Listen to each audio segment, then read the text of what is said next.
एक बार की बात है, बाबा साहब भीमराव अंबेडकर अपने अध्ययन कक्ष में किताबों के ढेर के बीच गहराई से पढ़ाई कर रहे थे।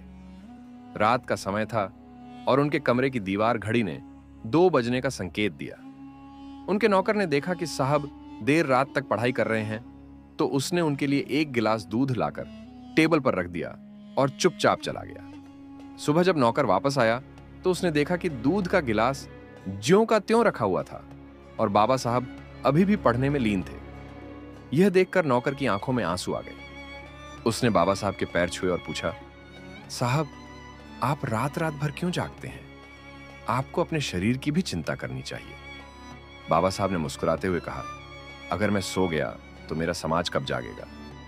मैं इसलिए पढ़ता हूं ताकि आने वाली पीढ़ियां अंधकार से ज्ञान के प्रकाश की ओर बढ़ सके। मेरी शिक्षा सिर्फ मेरी नहीं, बल्कि हर उस व्यक्ति की आशा है जो सदियों से अन्याय सह रहा है।